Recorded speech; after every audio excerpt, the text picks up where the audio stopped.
Marriage, God, afterlife, and human influence. A friend asked my girlfriend and I, when are you two getting married? But it wasn't a real question. It wasn't innocent. It was like he was saying, I know you likely don't have any plans to get married, but I think you should because, as many traditional people think, when people keep God's commandments, they will likely prosper in the land, and when people disobey God's commandments, those people are more likely to fail in life.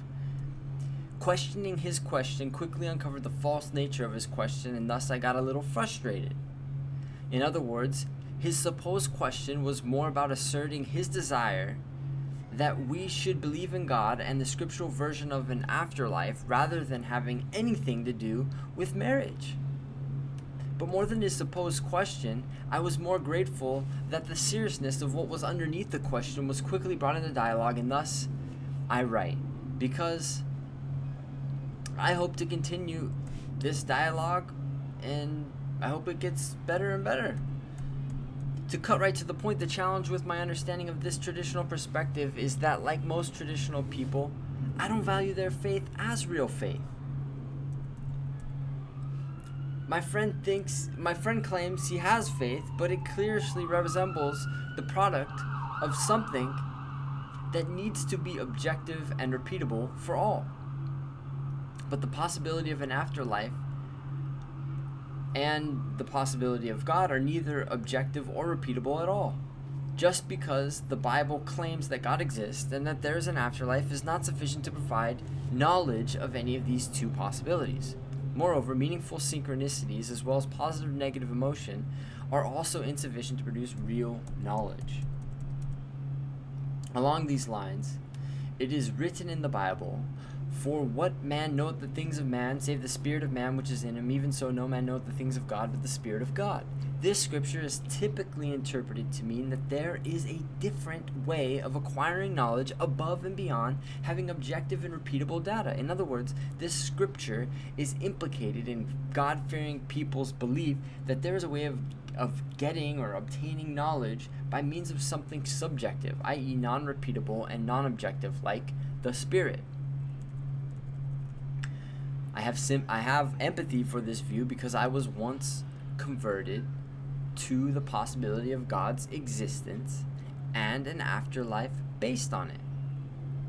The positive experience I once had with seeking to understand and obey God's ideas seemed to give me something like unto an objective, repeatable experience. Literally, for about 3 years, every time I immersed myself in the experience of reading scripture, I felt feelings of love, joy, peace, long-suffering, kindness, goodness, and faithfulness.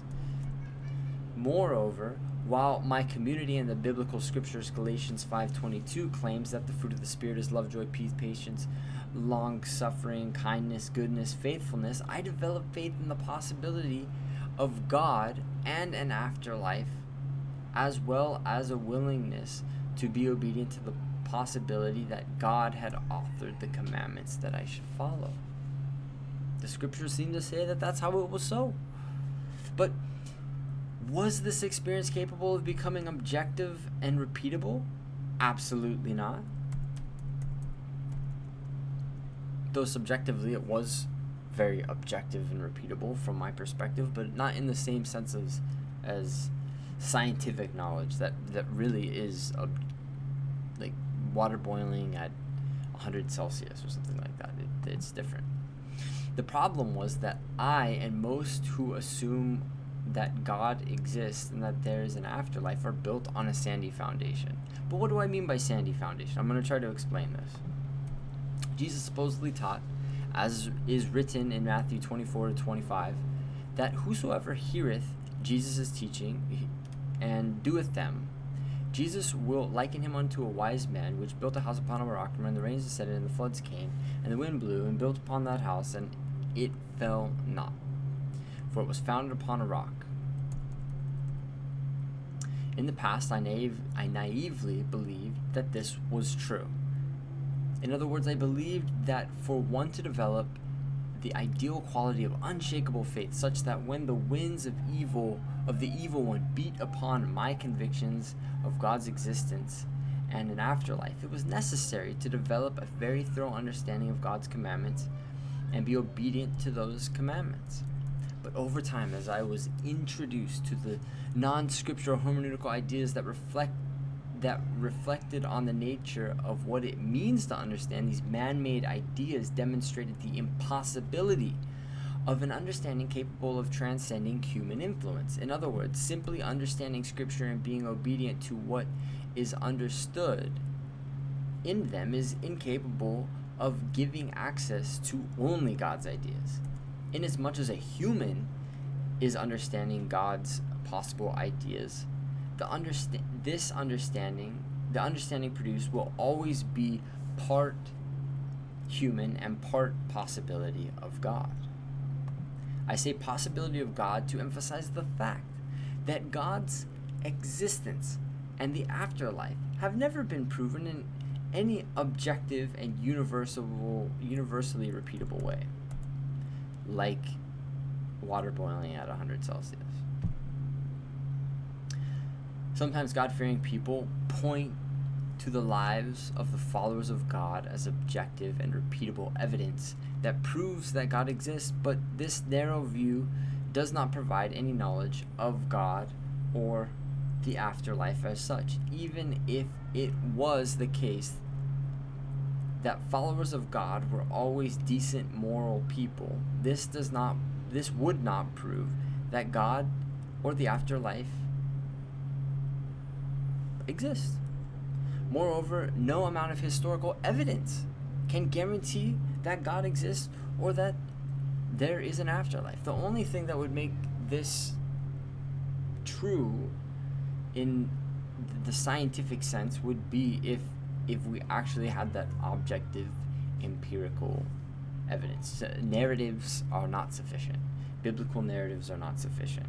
Historical evidence that seems to give validity to biblical narratives is not sufficient. None of these things guarantee that. It is the realm of faith. And I'm okay with faith. But the problem is most religious people don't have faith. They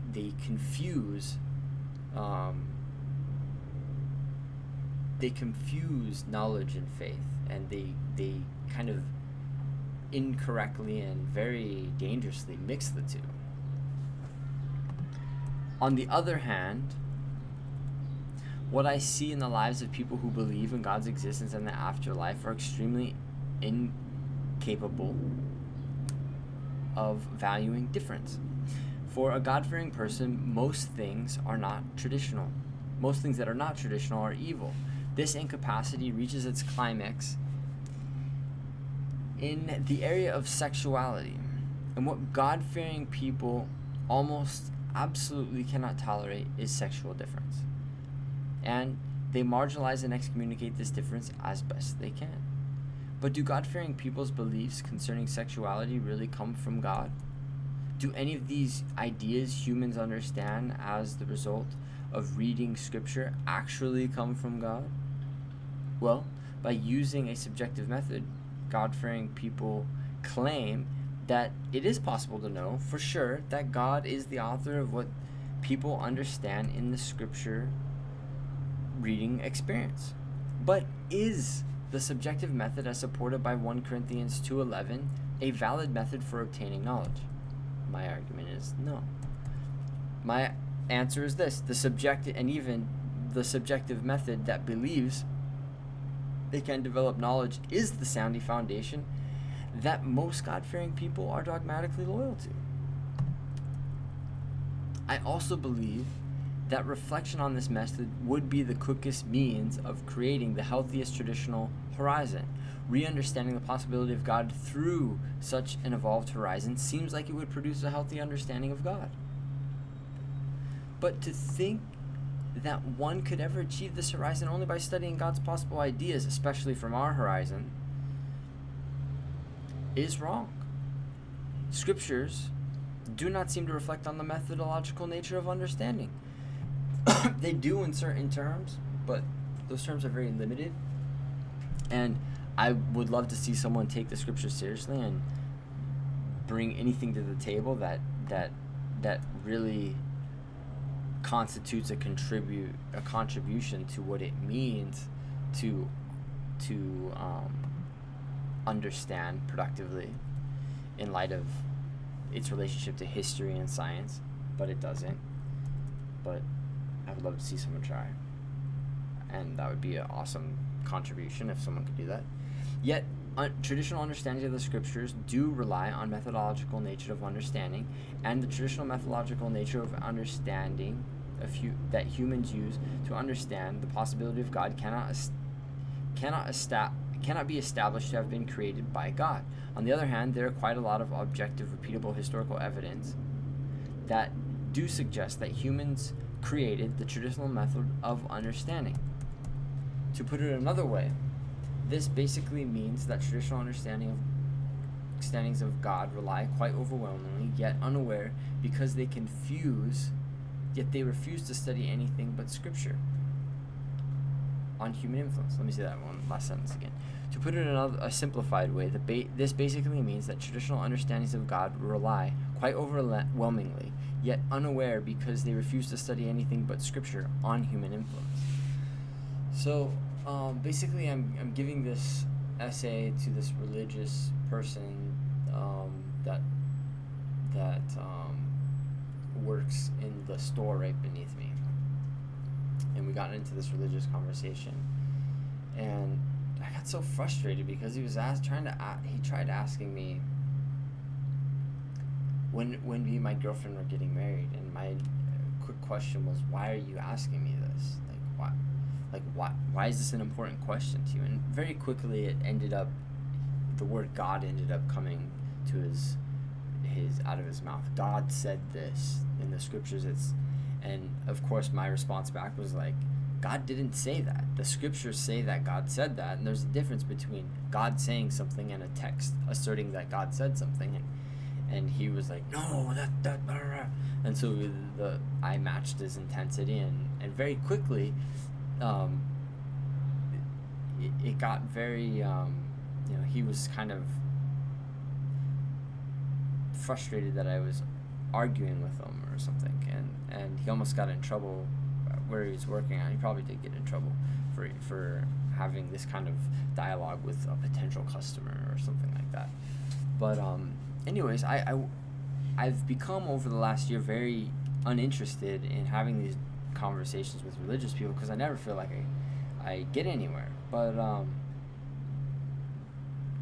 this one slipped through, and so I wrote this essay, and I think what I got out of writing it was just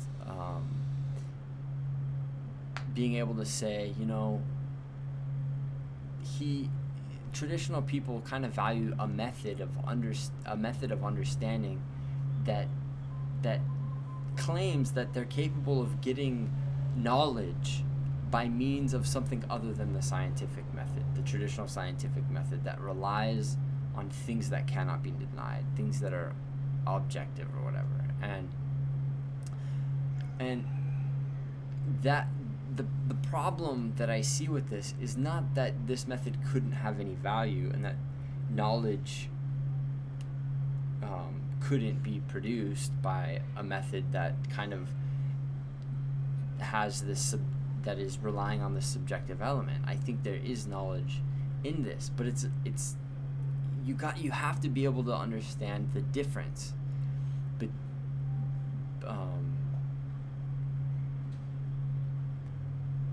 between what am I saying? You have to be able to understand before we can as a community start valuing this type of knowledge. It needs to be reconstructed dramatically. And I think when this gets reconstructed dramatically, the way we will understand science and the way we'll understand history will be dramatically different. Or I could say it like this: I think if you undergo a historical reflection on science and history, the result is a reconstructed method of understanding. And I think Gadamer, to tie this all into Gadamer, if anyone is listening this far in this, he seems to be the figure, in my mind, that is really doing this. This is what he's doing. He's taking this very traditional experience method of understanding, and he's giving it philosophical value. And he's kind of saying, like, this, if we're going to value this method, these are some things we need to think about.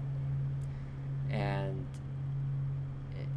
it's not saying that explicitly, but I think that's something of like what's happening in there. And how he does it, that's where my limit is. How is he doing that, and is he doing that? I don't know, but his project is related to that. It's related to, his argument is all about, it begins being very frustrated with the scientific method asserting itself over the human sciences as the only logical self-reflection, the only thing that can produce valuable knowledge. And he says, quite explicitly, is this knowledge? Is that the only thing we consider knowledge? What about art? What about, and I think I would say, what about the whole subjective experience of understanding? That experience, which is very, it's very subjective, and it's, is there something knowledge-based about the human sciences that isn't really capable of being measured by the scientific method? And Gadamer's answer is that yes, there is. And so I can't really get more into it than that, because I that's about where my limitation of understanding him is lodged. And saying that, my understanding, I think one thing that Gadamer does is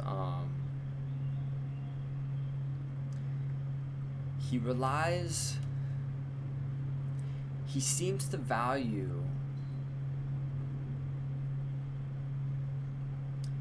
a person's dialogical experience with understanding that understands that the part and the whole extend far beyond the finite text.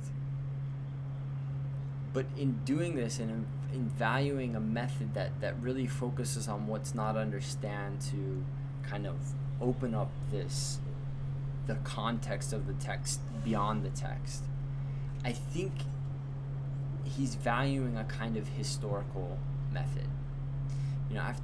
Or maybe this is just me and reading it, I kind of come to a point where I'm like, yeah, if I don't understand something in a text, the most productive way to understand that thing that I don't understand is to go into the history of it. The history of the word, how was it used here, when did it come into, when can we find it coming into existence? And I think that would produce the most valuable knowledge, but it's not. I'm hesitant to understand Gadamer historically at this point. I think it's necessary to produce the highest quality understanding, but I'm unready to do that for reasons I kind of explained in my next video. But anyways, this is kind of all over the place, but it all seems to be related